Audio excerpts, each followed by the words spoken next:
Guys, आप लोग का फिर से स्वागत है हमारे YouTube channel online study for Hindi साहित्य में।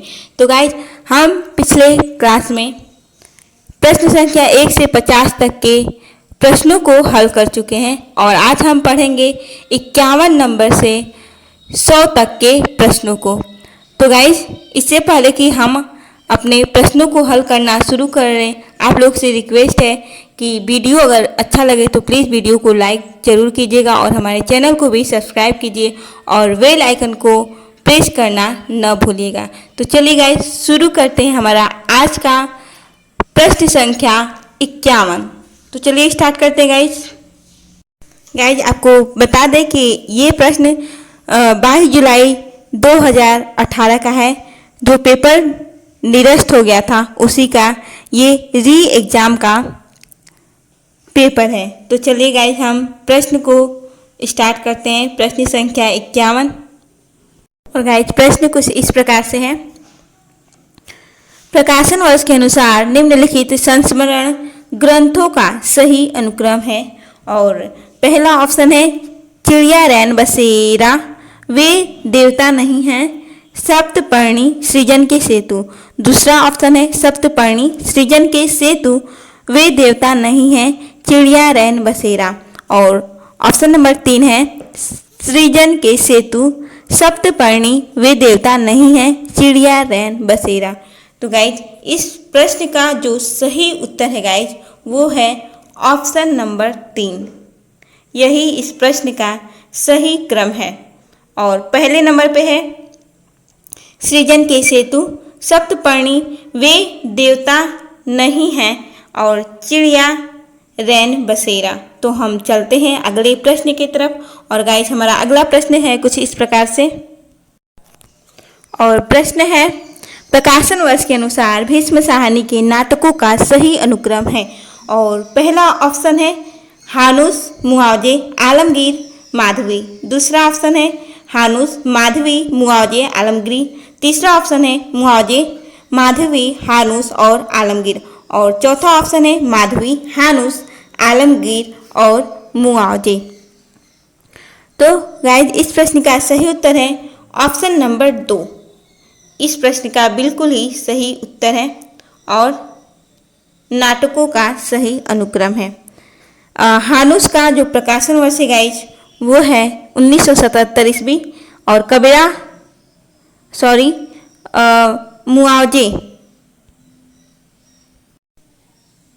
मुआवजे का प्रकाशन वर्ष है 1993 ईस्वी। वहीं माधवी का प्रकाशन वर्ष है गाइज 1984 ईस्वी। और आलमगीर का प्रकाशन वर्ष है 1999 ईस्वी। तो हम चलते हैं अगले प्रश्न की तरफ। और प्रश्न है रामविलास शर्मा की प्रमुख आलोचनात्मक कृतियों का प्रथम प्रकाशन वर्ष की दृष्टि से सही अनुक्रम है। और पहला ऑप्शन है भाषा और समाज, नई कविता और अस्तित्ववाद, भारत में अंग्रेजी राज और मार्क्सवाद, और आचार्य रामचंद्र शुक्ल और हिंदी आलोचना। और दूसरा ऑप्शन है नई कविता और अस्तित्ववाद, भारत में अंग्रेजी राज और मार्क्सवाद, भाषा और समाज, आचार्य रामचंद्र शुक्ल और हिंदी आलोचना। तीसरा ऑप्शन है आचार्य रामचंद्र शुक्ल और हिंदी आलोचना, नई कविता और अस्तित्ववाद, भारत में अंग्रेजी राज और मार्क्सवाद, और भाषा और समाज, नई कविता और अस्तित्ववाद, भारत में अंग्रेजी राज और मार्क्सवाद। तो गाइज, इस प्रश्न का सही उत्तर हुआ ऑप्शन नंबर 4। इस प्रश्न का सही उत्तर है गाइज आचार्य रामचंद्र शुक्ल और हिंदी आलोचना का प्रकाशन वर्ष है 1955 ईस्वी। वहीं भाषा और समाज का प्रकाशन वर्ष है 1961 ईस्वी। नई कविता और अस्तित्ववाद का जो प्रकाशन वर्ष है वो है 1978 ईस्वी। और भारत में अंग्रेजी राज और मार्क्सवाद का प्रकाशन वर्ष है गाइज 1982 ईस्वी। तो हम चलते हैं अपने अगले प्रश्न की तरफ बिना टाइम को वेस्ट करते हुए। तो गाइज, चलिए, हमारा प्रश्न संख्या 54 है। और प्रश्न है कुछ इस प्रकार से। कालक्रम की दृष्टि से निम्नलिखित अवधारणाओं का सही अनुक्रम है। और पहला ऑप्शन है मार्क्सवाद, फासीवाद, मानववाद, प्राच्यवाद। दूसरा ऑप्शन है प्राच्यवाद, मार्क्सवाद, मानववाद, फासीवाद। तीसरा ऑप्शन है फासीवाद, मानववाद, प्राच्यवाद, मार्क्सवाद। और चौथा ऑप्शन है मानववाद, मार्क्सवाद, फासीवाद और प्राच्यवाद। तो गाइज हमारा सही उत्तर हुआ ऑप्शन नंबर 4। इस प्रश्न का सही उत्तर हुआ गाइज मानववाद मानव मूल्यों और चिंताओं पर ध्यान केंद्रित करने वाला अध्ययन, दर्शन या अभ्यास का एक दृष्टिकोण है। और मानवतावाद 15वीं सदी के इतालवी शब्द यूर्गानस्तास से निकला है, जिसका अर्थ शिक्षक या विद्वान और उनके दर्शन से है। वहीं गाइज मार्क्सवाद 19वीं शताब्दी के मध्य में कार्ल मार्क्स द्वारा विकसित और कुछ हद तक फ्रेडरिक एंगल्स द्वारा विकसित सिद्धांत का एक निकाय है। कार्ल मार्क्स के विचार से प्रभावित होकर मार्क्सवादी समाजशास्त्र का उदय 19वीं शताब्दी के अंत और 20वीं शताब्दी के प्रारंभ में हुआ था। वहीं गाइस फासीवाद प्रथम विश्व युद्ध की समाप्ति के बाद 1919 में फासीवाद के आंदोलन की शुरुआत हुई। फासीवाद, जिसको फासिस्टवाद की शुरुआत कहते हैं, और इटली के बेनितो मुसोलिनी द्वारा संगठित संस्था फासियो डी कम्बैटिमेंटो द्वारा किया गया राजनीति आंदोलन था। वहीं गाइस प्राच्यवाद, जिसको ओरिएंटलिज्म एक विचारधारा है और यह 18वीं एवं 19वीं सदी के मध्य आया। प्राच्यवाद की अवधारणा, जिसमें विभिन्न समाज विज्ञान के साथ ही तुलनात्मक साहित्य का भी महत्वपूर्ण भूमिका है। प्राच्यवाद शब्द के अर्थ को एडवर्ड सईद की 1978 में प्रकाशित पुस्तक ओरिएंटलिज्म में नवीन संदर्भ में दिया गया।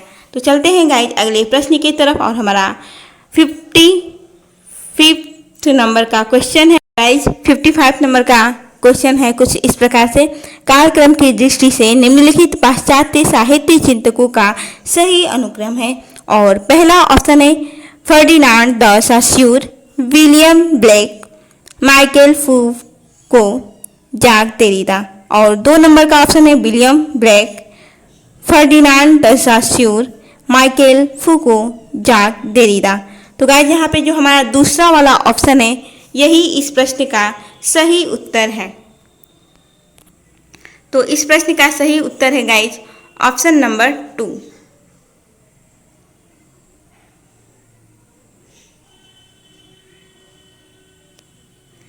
विलियम ब्लेक, इनका जन्म गाइज 1757 ईस्वी में हुआ था। और फर्डिनांड द सास्यूर, इनका जन्म 1857 ईस्वी में हुआ था। और वहीं माइकल फूको का जन्म 1926 ईस्वी और जाक देरिडा का 1930 ईस्वी में जन्म हुआ था।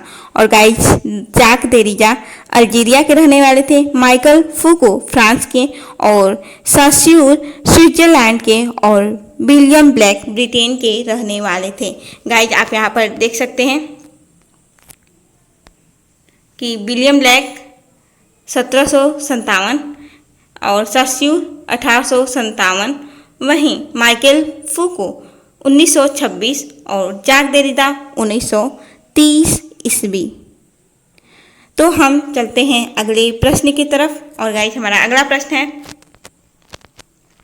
देखिए गाइस प्रश्न संख्या 56 से 75 तक के प्रश्नों को कथन और स्थापना के रूप में दिया गया है और दूसरा तर्क के रूप में, और इसके कूट को देख करके हमको इसके उत्तर को बताना है।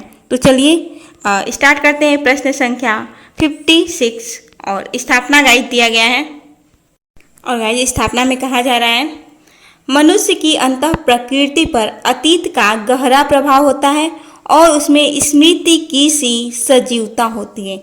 गाइज यह बिल्कुल सही है, स्थापना बिल्कुल यहाँ का सही दिया गया है। और तर्क देखते हैं क्या दिया जा रहा है। रीजन में कहा रहा है क्योंकि अतीत हृदय के लिए एक मुक्ति लोक है, इसलिए अतीत की स्मृति जन्य काल्पनिक सत्यमूलक सजीवता और मार्मिकता का अनुभव करके ही संस्कृत के पुराने कवि अपने महाकाव्य और नाटक इतिहास पुराण के किसी वृत्त का आधार लेकर रचा करते हैं। गाइज यह भी बिल्कुल सही है। तो इसके कूट को देख लेते हैं कि इसका सही उत्तर क्या होगा। तो गाइज इस प्रश्न का सही उत्तर होगा ऑप्शन नंबर 2। यहाँ पर दोनों ही बातें बिल्कुल ही सही कही जा रही हैं। तो हमारा सही उत्तर हुआ गाइज ऑप्शन नंबर 2। इस प्रश्न का बिल्कुल ही सही उत्तर हुआ। तो हम चलते हैं अगले प्रश्न की तरफ और प्रश्न संख्या 57 है गाइज। और इसमें स्थापना में कहा जा रहा है इतिहास मानव प्रवृत्तियों का अंतरसार है। तो गाइज यहाँ पर बिल्कुल ही स्थापना यहाँ पर सही कहा जा रहा है और जो तर्क है वो कहा जा रहा है कि इसलिए इतिहास को साहित्यिक अभिवृत्तियों की अभिव्यक्ति का श्रेष्ठ उपजीव्य माना जाता है। तो यहाँ पर यह भी बात बिल्कुल ही सही कहा जा रहा है। तो गाइज यहाँ पर दोनों ही ऑप्शन सही है। तो इस प्रश्न का गाइज सही उत्तर हुआ ऑप्शन नंबर 2। इस प्रश्न का बिल्कुल ही सही उत्तर हुआ। तो इसी के साथ चलते हैं गाइज अगले प्रश्न की तरफ। मैं आशा करती हूँ कि आप लोग को समझ में आया होगा। और हमारा अगला प्रश्न कुछ इस प्रकार से है। सॉरी गाइज, यहाँ पर ऑप्शन नंबर 2 में मैंने लगा दिया है। यहाँ पर दोनों ही बातें सही है। तो हमारा जो आंसर होगा वो होगा आंसर नंबर 4। ऑप्शन नंबर 4 जो है इस प्रश्न का बिल्कुल ही सही उत्तर है। वो ऊपर वाले ऑप्शन में थोड़ा जो सही का ऑप्शन था वो ऑप्शन नंबर 2 पे था, इसीलिए थोड़ा कन्फ्यूजन था। तो गाइस यहाँ पर सही उत्तर हुआ ऑप्शन नंबर 4। ऑप्शन ए और जो आर है वो दोनों ही सही है। तो हम चलते हैं अगले प्रश्न की तरफ। और गाइस हमारा प्रश्न है स्थापना में कहा जा रहा है आचार्य शुक्ल के अनुसार काव्य का अभ्यंतर स्वरूप या आत्मा भाव रस और अलंकार है। तो गाइस यहाँ पर जो स्थापना कहा जा रहा है वो बिल्कुल ही गलत है। लेकिन यहाँ पे जो तर्क है गाइस, तर्क में क्या कह रहा है, क्योंकि भाव या रस तथा अलंकार दोनों में कल्पना का काम पड़ता है। जिस प्रकार विभाव अनुभाव में हम उसका प्रयोग पाते हैं उसी प्रकार रूपक उत्प्रेक्षा आदि अलंकारों में भी। तो यहाँ पर गाइस जो तर्क है ये बिल्कुल सही कहा जा रहा है। तो हमारा जो गाइस सही उत्तर हुआ वो हुआ ऑप्शन नंबर 1। इस प्रश्न का बिल्कुल ही सही उत्तर हुआ। ए गलत और आर सही। तो चलिए इसकी व्याख्या को देख लेते हैं। और व्याख्या में कहा जा रहा है गाइस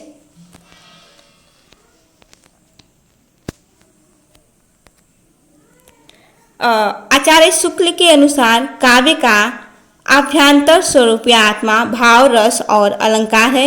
यह गलत है क्योंकि काव्य का स्वरूप या आत्मा रस छंद और अलंकारों को माना जाता है। और जो तर्क दिया गया है क्योंकि भाव या रस तथा अलंकार दोनों में कल्पना का काम पड़ता है। जिस प्रकार विभाव अनुभाव में हम उसका प्रयोग पाते हैं उसी प्रकार रूपक उत्प्रेक्षा आदि अलंकारों में भी। और गाइस कविता काव्य के 4 सौंदर्य तत्व बताए गए हैं। भाव सौंदर्य, विचार सौंदर्य, नाट्य सौंदर्य और अप्रस्तुत योजना का सौंदर्य। जबकि कविता का 2 स्वरूप होता है, बाह्य स्वरूप तथा आंतरिक स्वरूप। तो हम चलते हैं अपने अगले प्रश्न की तरफ। और गाइस स्थापना में कहा जा रहा है काव्य में सुंदर और कुरूप बस ये ही 2 पक्ष हैं। शुद्ध काव्य क्षेत्र में न कोई बात भली कही जाती है और न बुरी। तो गाइस यहाँ पर जो स्थापना ये बिल्कुल सही कहा जा रहा है।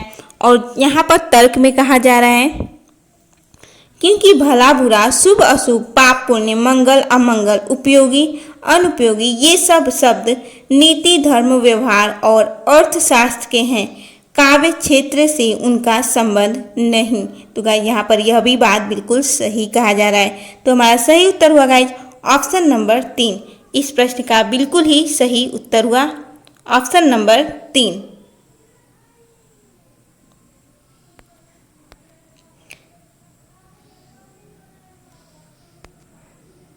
तो हम चलते हैं अगले प्रश्न की तरफ। और गाइज हमारा अगला प्रश्न है इस प्रकार से। और गाइज 60 नंबर का क्वेश्चन है और स्थापना में कहा जा रहा है रसानुभूति में बोध वृत्ति का उपादान बराबर रहता है, उसे हम अलग नहीं कर सकते क्योंकि किसी वस्तु या तथ्य के मार्मिक पक्ष की प्रतीति का बोध लिए हुए ही सच्ची सहानुभूति होती है। वस्तु या तथ्य का मार्मिक पक्ष उस वस्तु या तथ्य से अलग कोई वस्तु नहीं होता, उसी के अंतर्भूत होता है। तो गाइस यहाँ पर जो स्थापना है यह भी सही कहा जा रहा है और तर्क भी सही कहा जा रहा है। तो हमारा सही उत्तर हुआ ऑप्शन नंबर पहला, इस प्रश्न का सही उत्तर हुआ। तो हम इसी के साथ चलते हैं अगले प्रश्न की तरफ। और गाइस प्रश्न संख्या 61 नंबर का है और स्थापना में कहा जा रहा है नाटक अनुकृति मूलक काव्य है। ये गाइस बिल्कुल सही कहा जा रहा है और तर्क में कहा जा रहा है इसलिए काव्यत्व प्रधान नाटकों का प्रदर्शन कठिन हो जाता है। गाइस यह बिल्कुल गलत है। तो सही उत्तर हुआ हमारा गाइस ऑप्शन नंबर 3, ए सही और आर गलत। तो चलिए हम इसकी व्याख्या को देख लेते हैं। और व्याख्या में गाइस कहा जा रहा है कि व्याख्या में कहा जा रहा है कि नाटक काव्य का एक रूप है दृश्य काव्य, जो रचना श्रवण द्वारा ही नहीं अपितु दृष्टि द्वारा भी दर्शकों के हृदय में रसानुभूति कराती है। उसे नाट्य या दृश्य काव्य कहते हैं। नाटक में श्रव्य काव्य से अधिक रमणीयता होती है। श्रव्य काव्य होने के कारण यह लोक चेतना से अपेक्षाकृत अधिक घनिष्ठ रूप से संबंध है। नाट्य शास्त्र में लोक चेतना को नाटक के लेखन और मंचन का मूल प्रेरणा माना गया है। वही गाइज भारत में अभिनय कला और रंगमंच का वैदिक काल में ही निर्माण हो चुका था। भरत मुनि का नाट्य शास्त्र इसका प्रमाण है। तो हम चलते हैं इसी के साथ अगले प्रश्न की तरफ। तो गाइज आप लोगों को समझ में आ ही गया होगा कि काव्यत्व प्रधान नाटकों का प्रदर्शन कठिन नहीं होता बल्कि वो सरल हो जाता है। तो हम चलते हैं अगले प्रश्न की तरफ और हमारा अगला प्रश्न है। और गाइस प्रश्न संख्या 62 में कहा जा रहा है, स्थापना में कहा जा रहा है कि भारतेंदु हरिश्चंद्र की कविताओं का मूल स्वर समाज सुधार और देश वत्सल है। गाइस यहाँ पर यह बात बिल्कुल गलत कहा जा रहा है और इसके हम तर्क को देख लेते हैं। तर्क में क्या कहा जा रहा है? तर्क में कहा जा रहा है क्योंकि भारतेंदु के समय में देश प्रेम और सुधार की भावना भारतीय समाज में नहीं थी।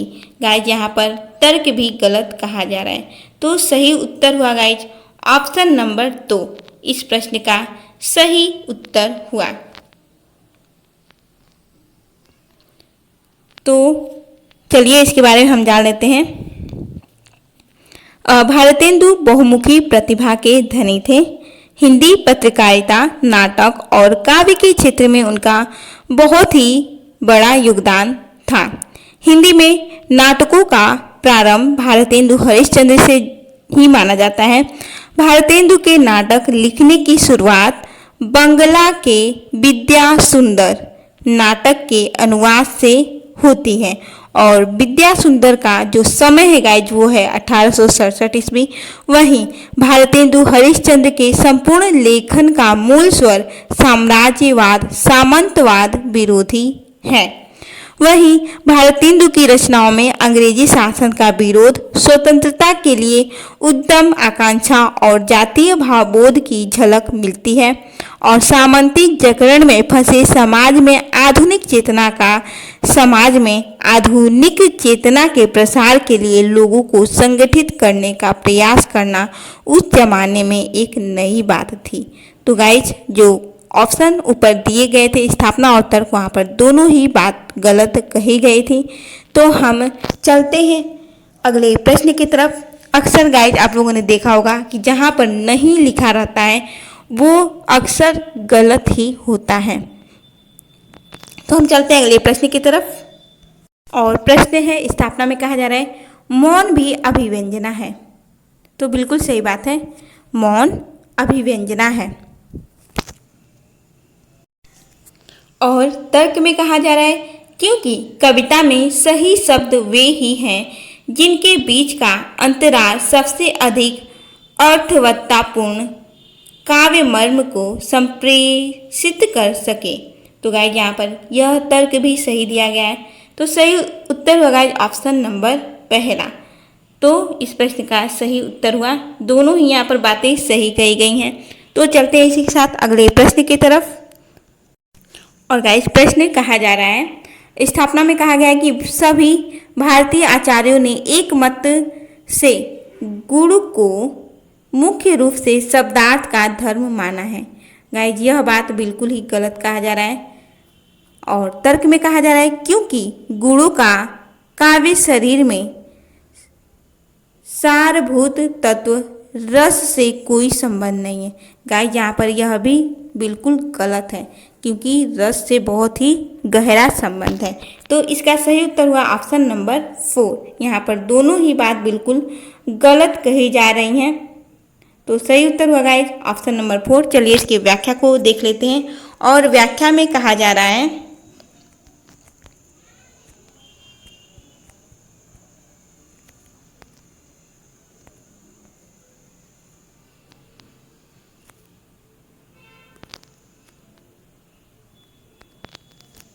सभी भारतीय आचार्यों ने रचना में 3 गुणों को स्वीकार किया है और प्रसाद गुण, ओज गुण और माधुर्य गुण, उन तीनों गुणों का नाम है गाइज, प्रसाद, ओज और माधुर्य गुण। वहीं आचार्य विश्वनाथ ने भी स्वरचित साहित्य दर्पण रचना में और पंडित जगन्नाथ दास ने भी रस गंगाधर रचना में तथा आचार्य मम्मट ने स्वरचित काव्य प्रकाश रचना में इन्हीं गुणों को स्वीकार किया है। तो हम चलते हैं इसी के साथ अगले प्रश्न की तरफ। और प्रश्न है, स्थापना में कहा जा रहा है कबीर चंद बरदाई की तरह क्रांतिकारी कवि हैं। गाइज यह बिल्कुल गलत बात है, वो क्रांतिकारी कवि नहीं थे। और तर्क में कहा जा रहा है इसलिए निर्भीकता और वीरता उनकी कविता के मुख्य स्वर हैं। यह भी यहाँ पर गलत बात कही जा रही है। तो सही उत्तर हुआ ऑप्शन नंबर 2। इस प्रश्न का बिल्कुल सही उत्तर हुआ। और चलिए इसके व्याख्या को देख लेते हैं। और व्याख्या में कहा जा रहा है गाइज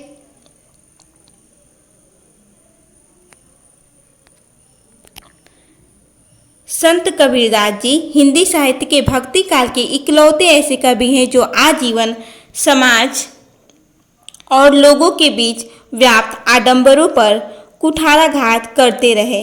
वह कर्म प्रधान समाज के पैरोकार थे और इसकी झलक उनकी रचनाओं में साफ झलकती है। लोक कल्याण हेतु मानो उनका समस्त जीवन था। कबीर की वास्तव में एक सच्चे विश्व प्रेमी का अनुभव था। कबीर की सबसे बड़ी विशेषता यह थी कि उनकी प्रतिभा में अबाध गति और अदम्य प्रखरता थी।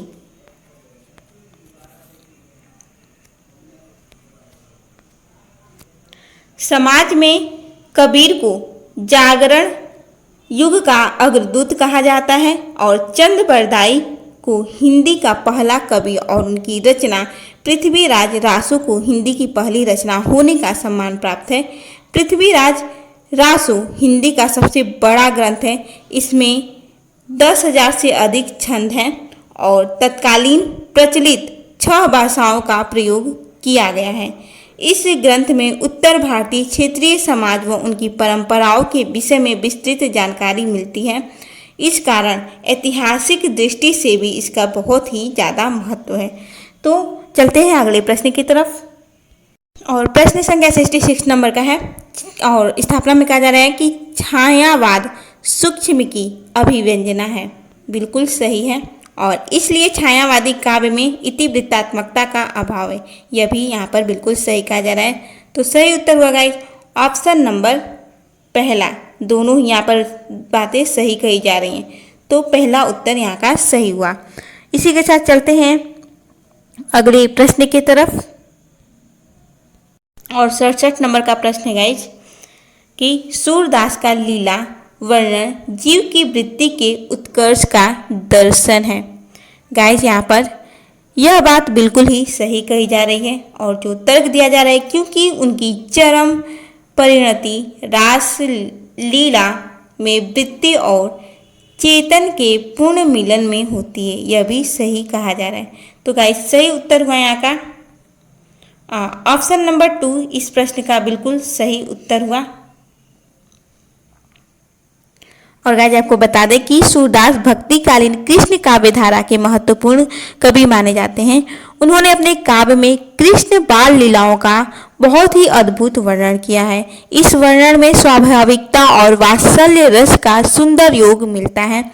कृष्ण के स्वरूप की सुंदरता का वर्णन करते हुए कवि ने उनके सुंदर गालों तथा चंचल आंखों की भी चर्चा की हुई है। तो इसी के साथ चलते हैं अगले प्रश्न की तरफ। आई होप कि आपको ये जानकारी काफ़ी ज़्यादा महत्वपूर्ण सिद्ध होगी। तो चलते हैं अगले प्रश्न की तरफ और प्रश्न है गाइस और स्थापना में कहा जा रहा है मिथक धार्मिक इतिहास के उद्गम स्रोत हैं।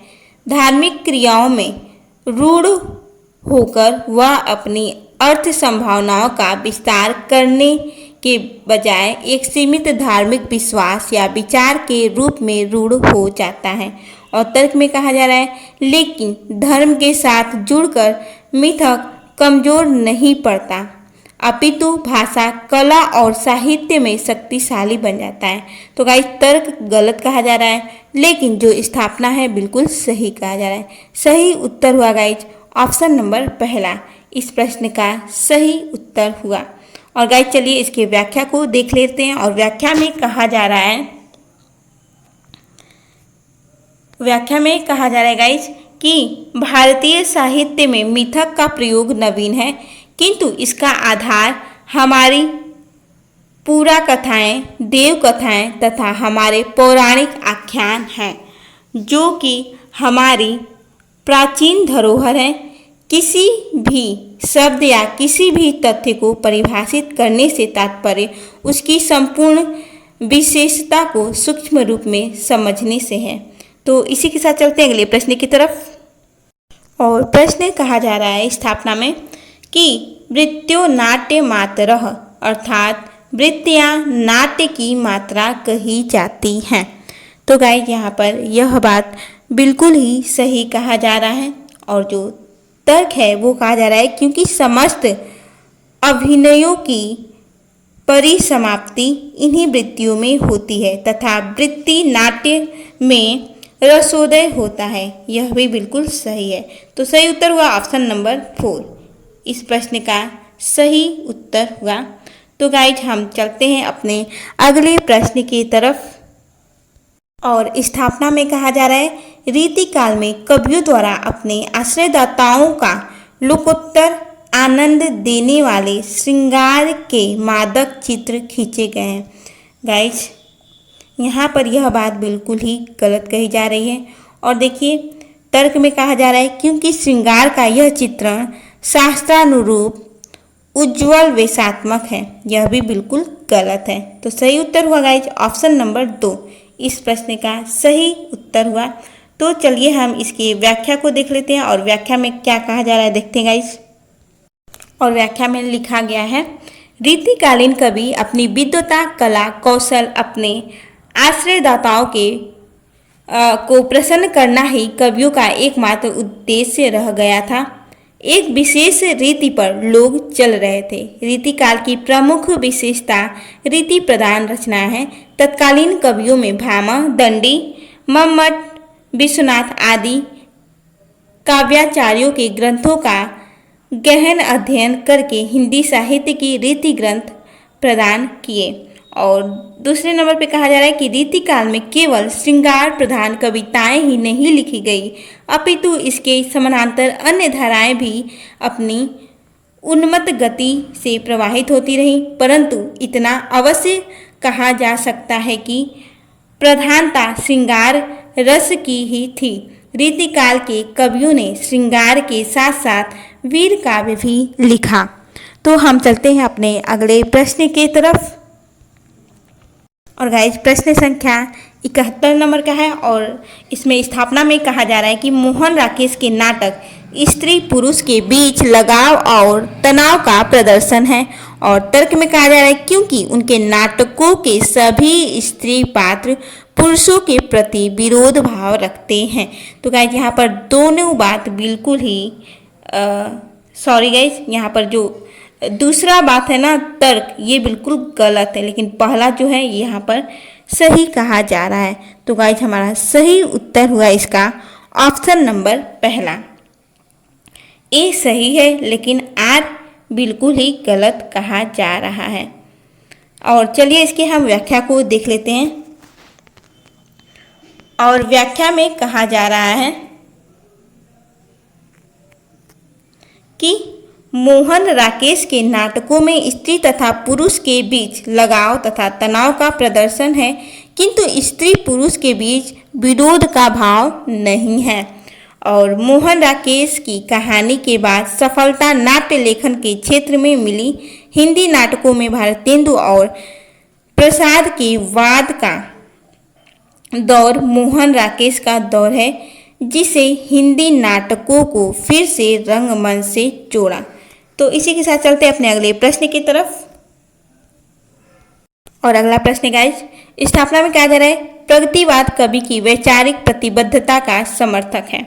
यहाँ पर यह बात बिल्कुल सही कही जा रही है, लेकिन तर्क में देखिए क्या कहा जा रहा है, क्योंकि प्रगतिवादी विचारधारा कवि को समाज निरपेक्ष यथार्थ की अभिव्यक्ति की आज़ादी देती है। यह गलत है और सही उत्तर हुआ ऑप्शन नंबर पहला इस प्रश्न का। तो इसके हम व्याख्या को समझ लेते हैं, व्याख्या में क्या कहा जा रहा है। तो गाइस व्याख्या में कहा जा रहा है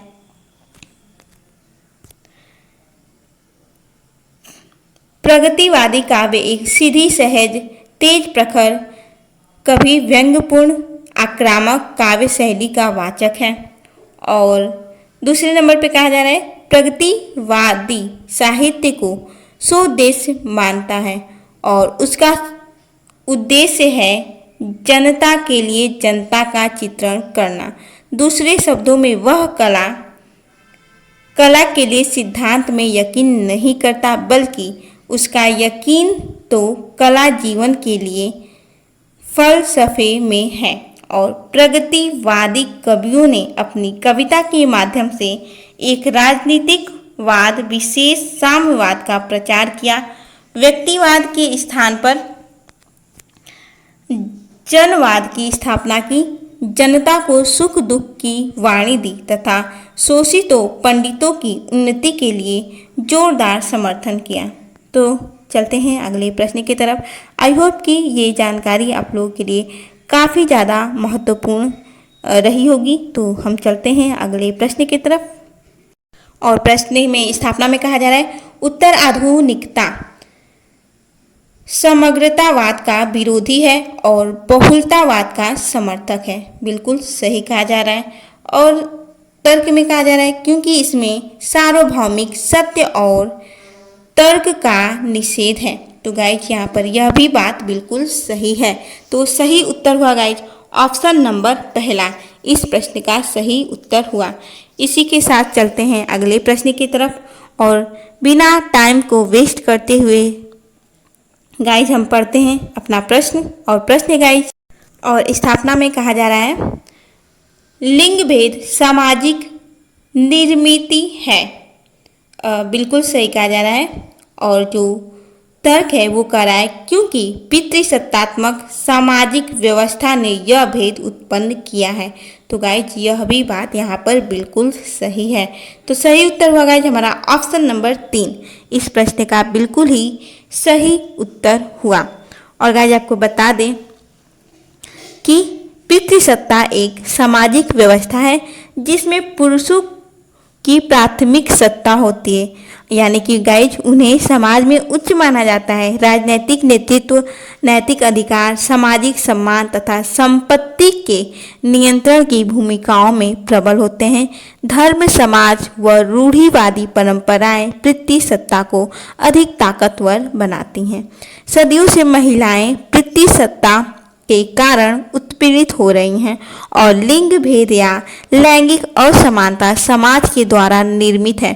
आज हम 21वीं सदी के भारतीय होने पर गर्व करते हैं, किंतु जो एक बेटा पैदा होने पर जश्न मनाते हैं, वही यदि एक बेटी का जन्म हो जाए तो शांत हो जाते हैं। यहाँ तक कि कोई भी जश्न न मनाने का समाज द्वारा नियम बनाया गया है। गाइस, बहुत कम ही लोग होते हैं जो बेटी उनके घर जन्म लेती है तो वो जश्न मनाते हैं, लेकिन बहुत जगह जिसने बेटी को जन्म दिया उसको भला बुरा भी कहते हैं और बहुत जगह नहीं भी कहते हैं। ऐसा मैं नहीं कह रही कि सभी लोग ऐसा करते हैं, लेकिन उसमें से कुछ लोग ऐसे होते हैं कि बेटी के जन्मने पर जो जन्म देता है उसको सताते भी हैं।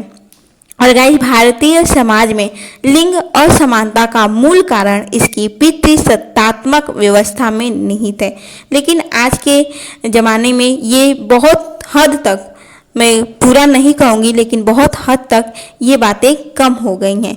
अब महिलाओं को भी वो सारी सुविधाएं दी जाती हैं या वो सारे अधिकार दिए जाते हैं जो एक पुरुष सत्ता के लोगों को दिया जाता है, और दोनों को समान अधिकार भी प्राप्त है। लेकिन गाइज, अभी यह पूरी तरह से लागू नहीं है। अभी भी कहीं ना कहीं स्त्रियों के साथ भेदभाव जरूर किया जाता है। तो हम चलते हैं अगले प्रश्न की तरफ गाइज, और प्रश्न हमारा अगला है, और प्रश्न कह रहा है गाइज, स्थापना में समष्टि चित्त में अनुकूल भावांदोलन पैदा करने वाला तत्व ही सौंदर्य है। बिल्कुल सही बात है। और तर्क में कहा जा रहा है, वस्तुतः जो वस्तु समष्टि मानव चित्त को सुंदर लगती है उसे ही सुंदर मानना चाहिए।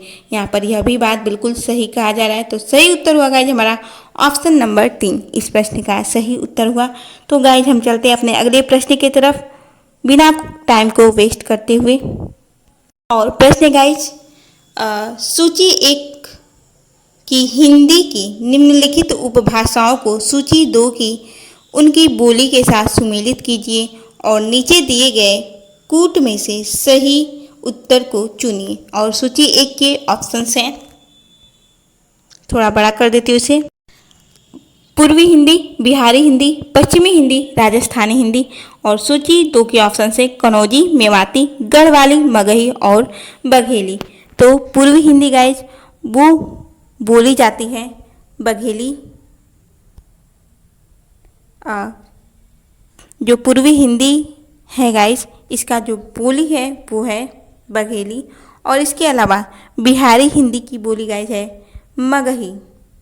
और वहीं पश्चिमी हिंदी का जो बोली है गाइस वो है कनौजी।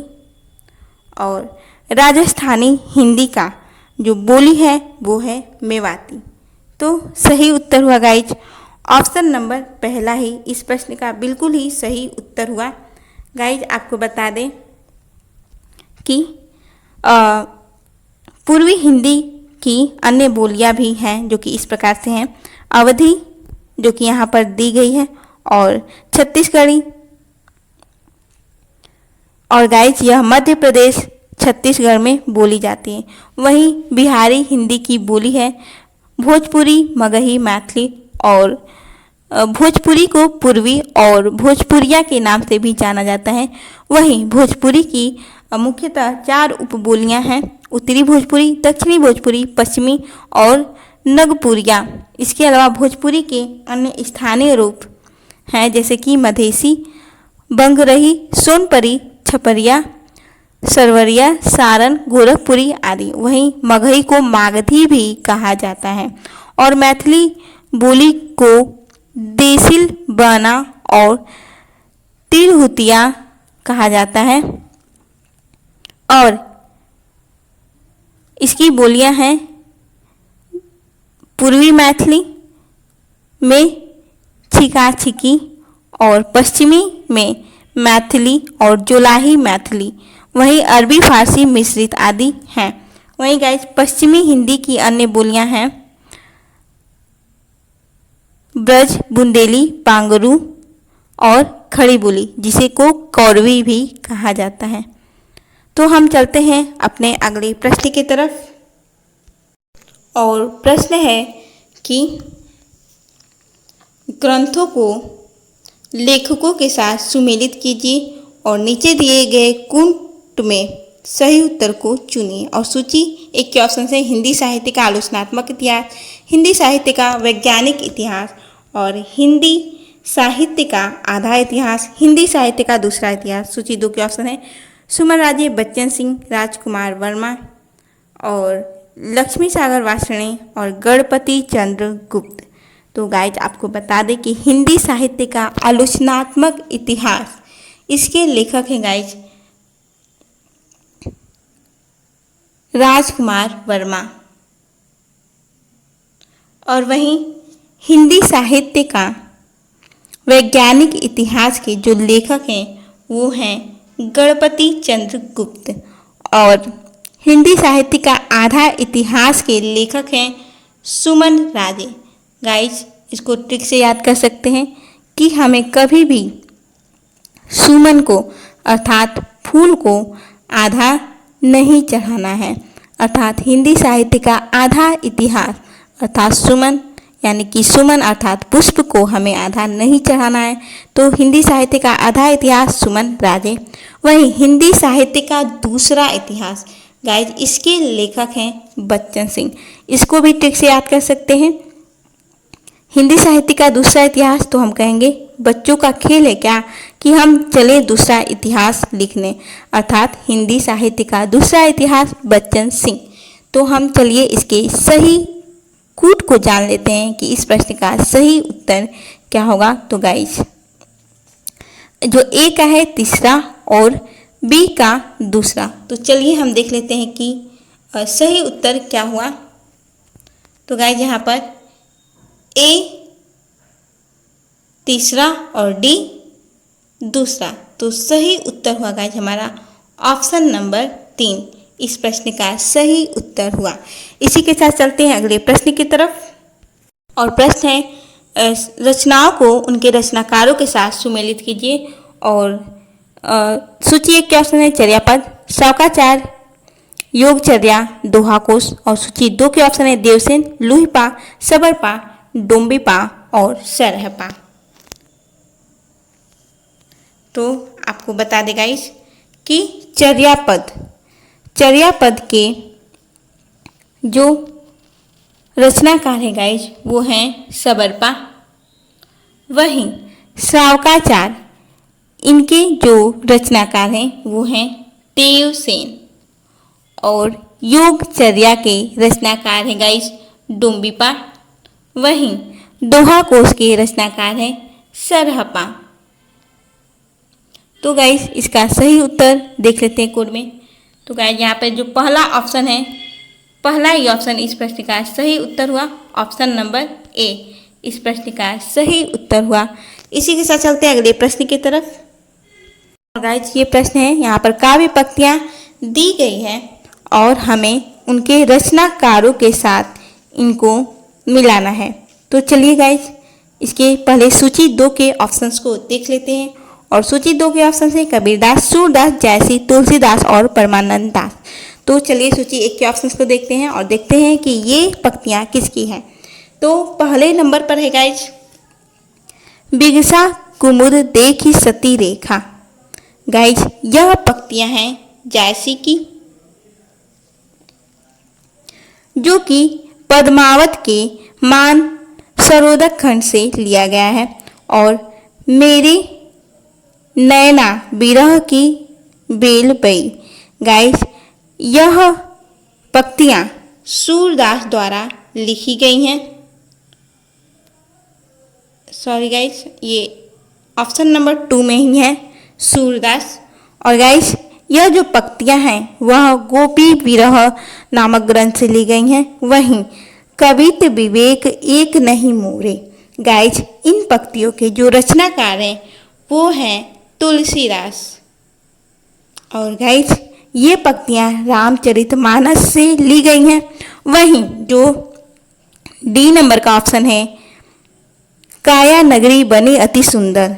गाइज यह पंक्तियाँ हैं कबीर दास की और यह कबीर की वाणी नामक ग्रंथ से ली गई है। तो चलिए इसके सही उत्तर को देख लेते हैं। तो इसका सही उत्तर क्या होगा। तो पहले का तीसरा और डी का पहला। तो सही उत्तर हुआ गाइज ऑप्शन नंबर 2। इस प्रश्न का सही उत्तर हुआ। इसी के साथ चलते हैं हम अपने अगले प्रश्न की तरफ। और अगला प्रश्न है, और प्रश्न है गाइज, निम्नलिखित संप्रदायों को उनके प्रवर्तक आचार्यों के साथ सुमेलित कीजिए। और गाइज सूची 1 के ऑप्शंस हैं गौड़ीय संप्रदाय, राधा वल्लभ संप्रदाय, सखी संप्रदाय और मध्व संप्रदाय। और सूची 2 के ऑप्शंस हैं मध्वाचार्य, चैतन्य महाप्रभु, हित हरिवंश गोस्वामी, वल्लभाचार्य, स्वामी हरिदास। तो गाइज आपको बता दें कि गौड़ीय संप्रदाय के प्रवर्तक चैतन्य महाप्रभु हैं।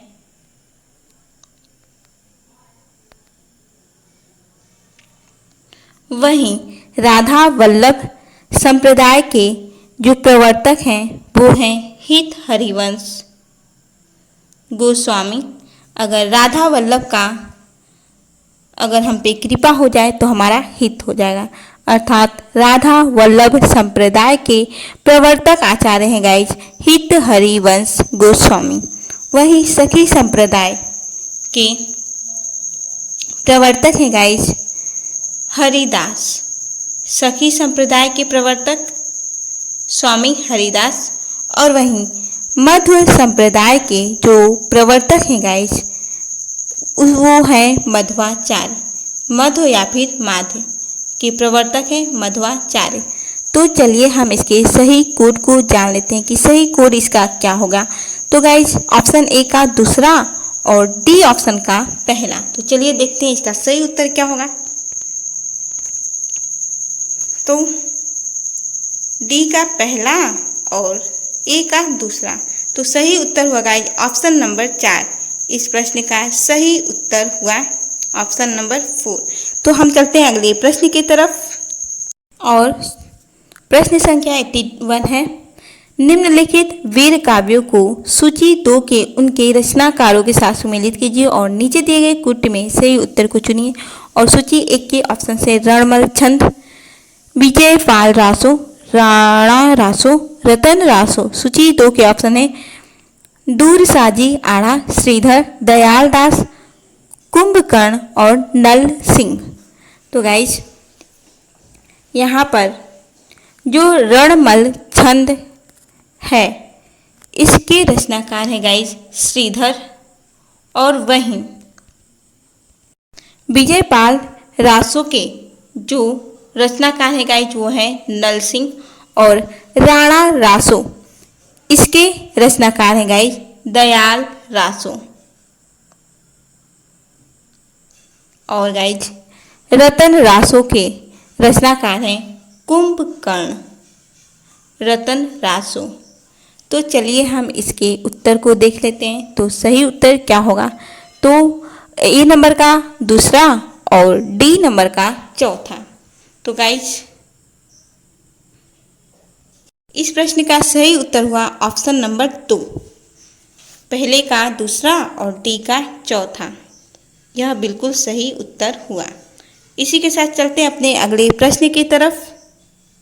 और 82 नंबर का प्रश्न है, निम्नलिखित कृतियों को उनके रचनाकारों के साथ सुमेलित कीजिए। और सूची 1 के ऑप्शन से जगत द्विनोद, भाषाभूषण, भाव विलास, अलंकार माला। सूची 2 के ऑप्शन है श्रुति मिश्र, देव, पद्माकर, जसवंत सिंह, मती राम।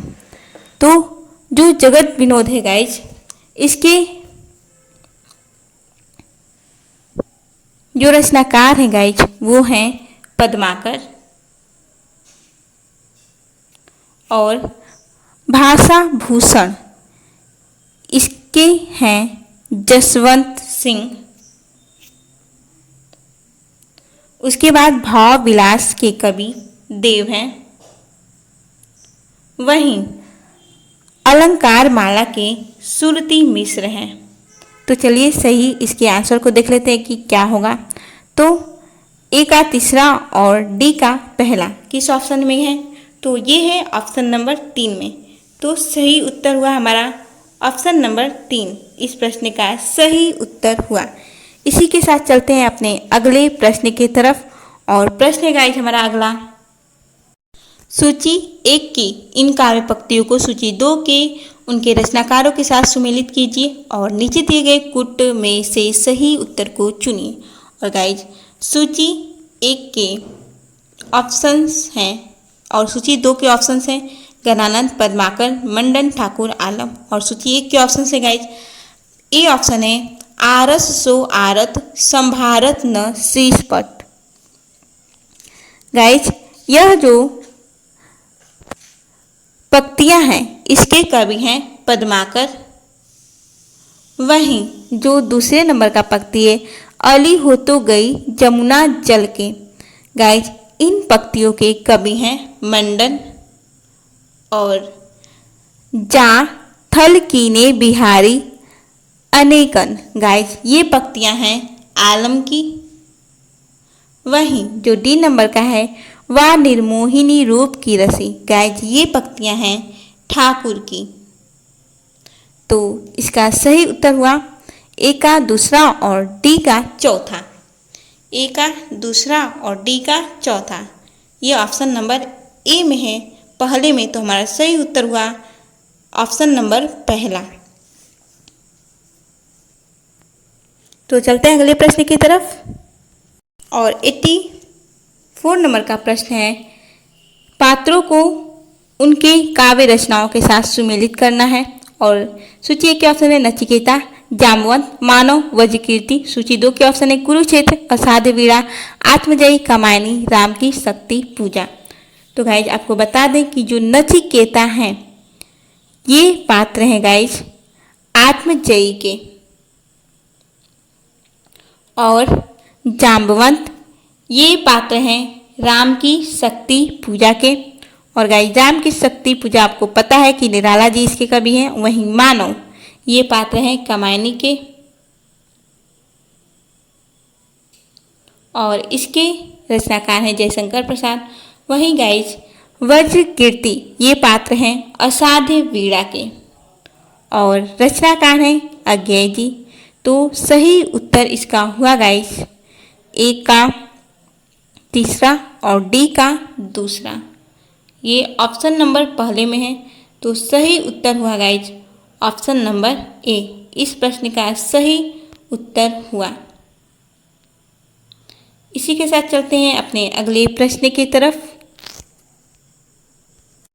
और सूची 2 के 85 नंबर का प्रश्न है, निम्नलिखित काव्यों को उनके कवियों के साथ सुमेलित कीजिए। और सूची 1 के ऑप्शन है विष्णुप्रिया, आराधना, देवशिखा, लोग भूल गए। सूची 2 के ऑप्शन है महादेवी वर्मा, रघुवीर सहाय, दिनकर, निराला और मैथिली शरण गुप्त। तो विष्णुप्रिया के कवि हैं मैथिली शरण गुप्त, विष्णुप्रिया। वहीं आराधना के कवि हैं निराला जी।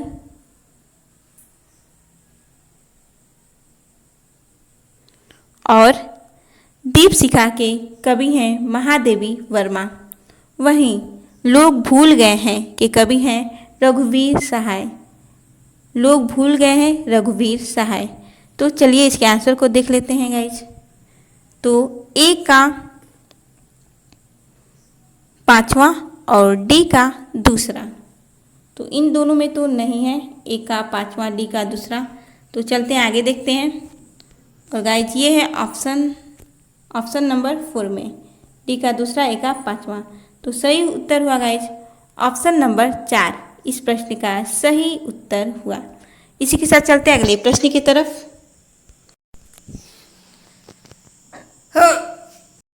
तो गाइज दिनकर की रचना है परशुराम की प्रतीक्षा। वहीं निराला की जो रचना है वो है सांध्य काकली। और पंत जी की जो रचना है वो है लोकायतन। उसके बाद जो महादेवी वर्मा का रचना है गाइज वो है नीरजा। और जो चुका भी इसके अलावा गाइज आगे चलते हैं और इसके उत्तर को देख लेते हैं। तो दिनकर जी का जो रचना है परशुराम की प्रतीक्षा। इसका सही उत्तर है ऑप्शन 5। और जो डी है महादेवी वर्मा, इसका हमने मिलान किया ऑप्शन नंबर 3 से, यानी ए का 5 और डी का 3। देख लेते हैं कौन से ऑप्शन में है। तो ए का 5 और डी का 3 ऑप्शन नंबर 4 में है। तो सही उत्तर हुआ गाइस इसका ऑप्शन नंबर 4 इस प्रश्न का सही उत्तर हुआ।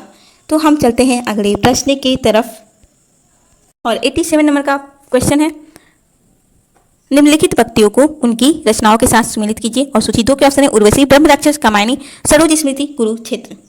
और गाइस सूची 1 के ऑप्शन है वो चिंता की पहली रेखा, अरि विश्व बन की व्याली, वो चिंता की पहली रेखा, अरि विश्व बन की व्याली, यही शायद मैंने पढ़ा। तो गाइस यह जो पंक्तियां हैं यह कामायनी महाकाव्य की पंक्तियां हैं।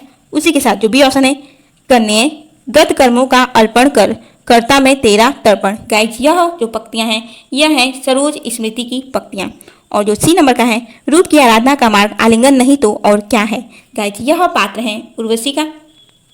और वहीं डी ऑप्शन है, पिस गया वह भीतरी और बाहरी दो कठिन पाटों बीच, ऐसी ट्रेजेडी है नीच। गाइस यह पंक्तियां हैं ब्रह्म राक्षस की।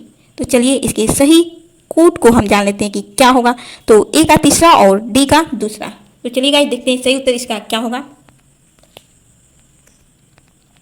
तो गाइस पहले वाले ऑप्शन में ही देखिए दिया हुआ है ए का तीसरा और डी का दूसरा। हमारा सही उत्तर हुआ गाइस ऑप्शन नंबर ए। इस प्रश्न का सही उत्तर हुआ पहला ही। तो चलते हैं अगले प्रश्न की तरफ और प्रश्न है 88 नंबर का। और प्रश्न में कह रहा है कि पात्रों को कहानियों के साथ सुमेलित कीजिए जिससे कि वो संबंध है। और सूची 1 के ऑप्शन से गजाधर बाबू, सिद्धेश्वरी, बिरजू, जोखू। सूची 2 के ऑप्शन है गदल, ठाकुर का कुआं, वापसी, दोपहर का भोजन और लाल पान की बेगम। तो गाइस गजाधर बाबू ये पात्र है वापसी का। और वहीं सिद्धेश्वरी गाइस ये पात्र है दोपहर के भोजन का। और बिरजू ये पात्र है लाल पान की बेगम का। और जोखू ये पात्र है ठाकुर का कुआं। तो चलिए सही उत्तर को देख लेते हैं। ए का तीसरा और डी का दूसरा, ए का तीसरा और डी का दूसरा। तो सही उत्तर होगा ऑप्शन नंबर 2 इस प्रश्न का सही उत्तर हुआ। इसी के साथ हम चलते हैं अपने अगले प्रश्न की तरफ। और अगला प्रश्न हमारा इस प्रकार से। और प्रश्न है कि वर्ण विषयों को उनके संबंध उपन्यासों के साथ सुमेलित कीजिए। और सूची 2 के ऑप्शन है रतिनाथ की चाची, अमृत और विष, कब तक पुकारूं, अपने अपने अजनबी, नाचो बहुत गोपाल। और सूची 2 के ऑप्शन हैं इस प्रकार से। जो ए ऑप्शन है गाइज 89 नंबर प्रश्न का वो है मृत्यु से साक्षात्कार। और इसका जो लेखक हैं वो हैं सच्चिदानंद हीरानंद। और गाइज ये जो वर्ण विषय है ये है अपने अपने अजनबी उपन्यास का मृत्यु से साक्षात्कार।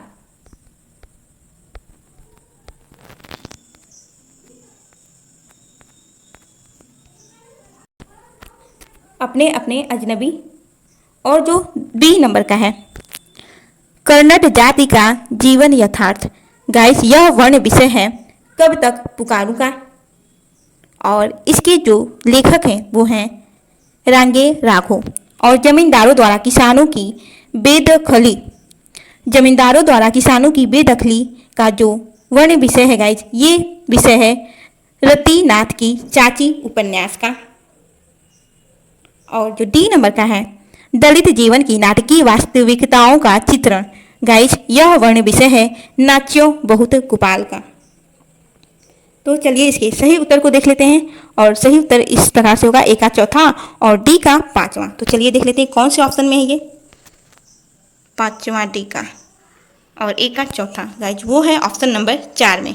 तो सही उत्तर हमारा हुआ ऑप्शन नंबर 4 इस प्रश्न का सही उत्तर हुआ। इसी के साथ चलते हैं हम अपने अगले प्रश्न की तरफ। निम्नलिखित निबंधकारों को उनकी रचनाओं के साथ सुमेलित कीजिए।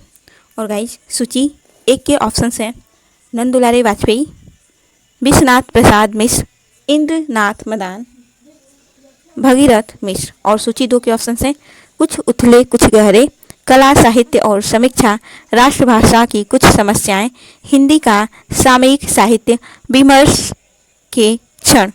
तो आप लोगों को बता दें कि नंद दुलारी वाजपेयी के रचना का नाम है राष्ट्रभाषा की कुछ समस्याएं। और उसके बाद विश्वनाथ प्रसाद मिश्र, इनकी रचना का नाम है हिंदी का सामयिक इतिहास।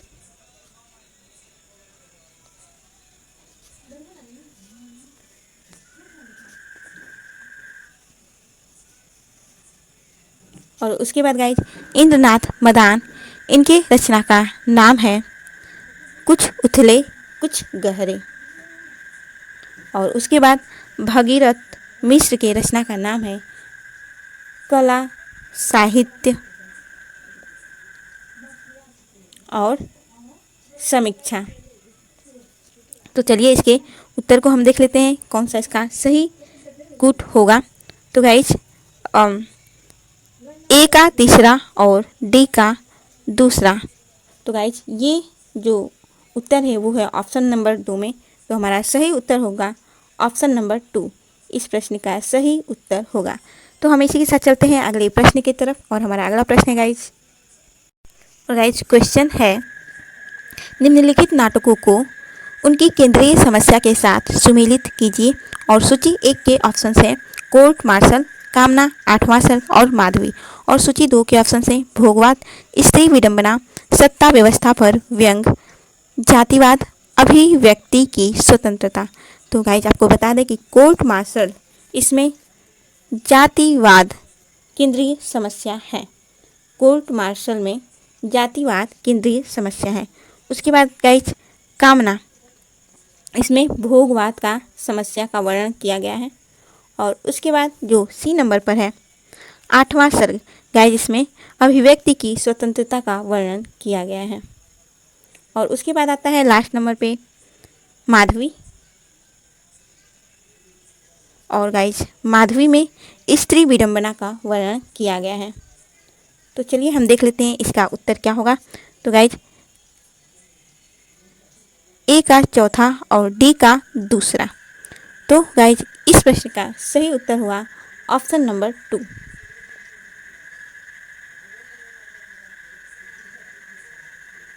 इस प्रश्न का सही उत्तर हुआ। तो चलिए अगले प्रश्न की तरफ चलते हैं। और हमारा अगला प्रश्न कुछ इस प्रकार से है। और प्रश्न है, निम्नलिखित पात्रों को उनसे संबंध उपन्यासों के साथ सुमेलित कीजिए। और सूची 1 के ऑप्शन हैं गाइज ऋषि, मोतीराम, भवेशनाथ, कुंतल। सूची 2 के ऑप्शन है प्रति परिकथा, अर्धनारीश्वर, राग दरबारी, रात का रिपोर्टर, आधा गांव। तो गाइज आपको बता दें ऋषि ये उपन्यास है गाइज रात का रिपोर्टर। और उसके बाद आता है गाइज मोतीराम, ये पात्र हैं राग दरबारी का। और इसके बाद जो भवेशनाथ हैं ये प्रति परिकथा के पात्र हैं। और फिर लास्ट नंबर पर आते हैं गाइज कुंतल, ये अर्धनारीश्वर के पात्र हैं। तो चलिए हम इसके उत्तर को जान लेते हैं कि इसका कौन सा उत्तर होगा। तो ए का चौथा और डी का दूसरा। तो सही उत्तर होगा गाइज ऑप्शन नंबर 4, ए का चौथा और डी का दूसरा। तो हम चलते हैं अपने अगले प्रश्न की तरफ। और हमारा प्रश्न है गाइज, और प्रश्न है, निम्नलिखित गद्य रचनाओं को उनके लेखकों के साथ सुमेलित कीजिए। और सूची 1 के ऑप्शन से अरे यायावर याद रहेगा, देहरी भई विदेश, बसंत से पतझड़ तक मेरी तिब्बत यात्रा। और सूची 2 के ऑप्शन से राजेंद्र यादव, अज्ञेय, राहुल सांकृत्यायन, रविंद्रनाथ त्यागी, कृष्ण बलदेव वेद। तो आपको बता दें गाइस अरे यायावर याद रहेगा, अरे यायावर रहेगा याद। गाइस इसके लेखक हैं अज्ञेय। और उसके बाद है देहरी भई विदेश, इसके लेखक हैं राजेंद्र यादव। और उसके बाद है वसंत से पतझड़ तक, इसके जो लेखक हैं गाइज वो हैं रविंद्रनाथ त्यागी। और लास्ट नंबर पे है मेरी तिब्बत यात्रा, ये है राहुल सांकृत्यायन का। तो चलिए इसके सही उत्तर को देख लेते हैं। और गाइज सही इसका उत्तर हुआ ए का दूसरा और डी का तीसरा। तो सही उत्तर हुआ गाइज ऑप्शन नंबर 3 इस प्रश्न का सही उत्तर हुआ। तो गाइज इसी के साथ हम चलते हैं प्रश्न संख्या 94 की तरफ। और प्रश्न है गाइज, निम्नलिखित काव्य शास्त्रीय ग्रंथों को उनके रचनाकारों के साथ सुमेलित कीजिए। और सूची 1 के ऑप्शन है उद्भट, वामन, रुद्रट, मम्मट। और सूची 2 के ऑप्शन है कवि, कंठाभरण, काव्य प्रकाश, काव्यालंकार सार संग्रह, काव्यालंकार सूत्रवृत्ति। तो गाइज मैं आशा करती हूँ कि इस प्रश्न का उत्तर आप लोगों को आ रहा होगा। और अगर इस प्रश्न का उत्तर आ रहा है तो प्लीज़ कमेंट में ज़रूर बताइएगा कि इस प्रश्न का सही उत्तर क्या होगा। तो गाइज आपको बता दें कि आचार्य उद्भट, इनका जो ग्रंथ है उसका नाम है गाइज काव्यालंकार सार संग्रह। और उसके बाद वामन, गाइज वामन के ग्रंथ का नाम है काव्यालंकार सूत्रवृत्ति। और उसके बाद आते हैं गाइज सी नंबर पे रुद्रट, और इनके ग्रंथ का नाम है काव्यालंकार। और मम्मट, गाइज आचार्य मम्मट के ग्रंथ का नाम है काव्य प्रकाश। तो चलिए सही उत्तर को देख लेते हैं क्या होगा। तो ए का चौथा और डी का दूसरा। तो गाइज हमारा सही उत्तर हुआ ऑप्शन नंबर 3 इस प्रश्न का सही उत्तर हुआ। इसी के साथ हम चलते हैं अपने अगले प्रश्न की तरफ। और प्रश्न है कुछ इस प्रकार से। और प्रश्न है गाइज, काव्य प्रयोजन से संबंधित निम्नलिखित श्लोकों को सूची 2 के उनके रचनाकार आचार्यों के साथ सुमेलित कीजिए। और गाइस सूची 2 के ऑप्शंस हैं भरत, कुंतक, भामह, विश्वनाथ और मम्मट। तो गाइज और सूची 2 में गाइज ऑप्शन नंबर ए है धर्मार्थ काम मोक्षेषु वैचक्षण्य कलासुचे करोति कीर्तिम प्रीतिम च साधु काव्य निबंधनम। तो गाइज ये पंक्तियाँ हैं भामा की। जो ऑप्शन नंबर ए है गाइज, इन पंक्तियों के जो रचयिता हैं वो हैं भामा। उसके बाद जो दूसरे नंबर का ऑप्शन है धर्म यशस्य मायुष्यम हितम बुद्धि विवर्धनम लोकोपदेश जननम नाट्यमेतद भविष्यति। गाइज ये पंक्तियाँ हैं भरत मुनि की।